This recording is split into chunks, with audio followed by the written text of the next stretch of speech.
Հիմա Վահե Գրիգորյանը կպատմի եւ կպատասխանի իր կարդացածի ու լսածի մասին։ Հա։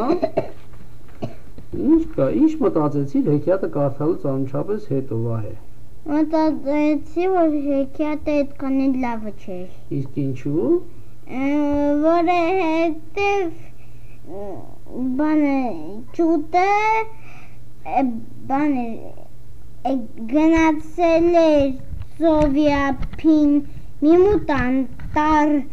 մի հատ գյուղ։ Բայց կարող է ճուտը մաներ գալիս ընկերներ գտնելու համար։ Ինչի՞ վատ է դրա պատճառով։ Դե որ գտավ ընկերներ, բայց ծնողներ չէր։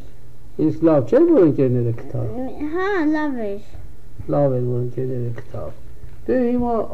աղբերիկ էլ էր ման գալի, բայց չգտավ, չէ։ Գտավ։ Գտավ աղբերիկ։ Այո։ Իսկ ճուտը լավն էր, ինչ կասես ճտի մասին, ինչ կպատմես։ Որ ճուտը չարաճճի էր։ Ինչի։ Որովհետև գնացել էր Սովիափ։ Իսկ բոլոր երեխաներն էլ չարաճճի են, չէ։ Հա։ Դե ինչի՞ էր ճուտը լավ է, որ չարաճճի էր։ Ուրեմն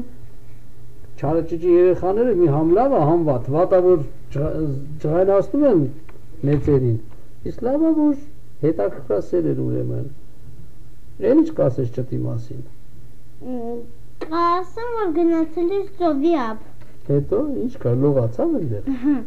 Չէ, մի քիչ պարկեց, բայց գտավ 8 ոտնուկին։ 8 ոտնուկին գտավ։ Հա։ Հետո գնաց թռավ ու հասավ մի մութ անտառ։ Այնտեղ ում գտավ։ Այնտեղ գտավ հրեշին։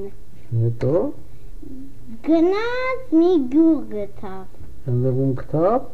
Ականջ պապին։ Եվ վերջապես ինչ եղան այդ երեքը իր համար։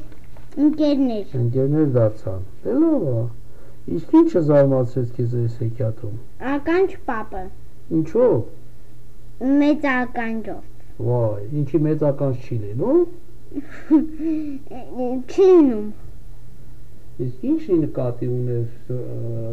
մեծ ականջ ասելով, ինչ կարելի է հասկանալ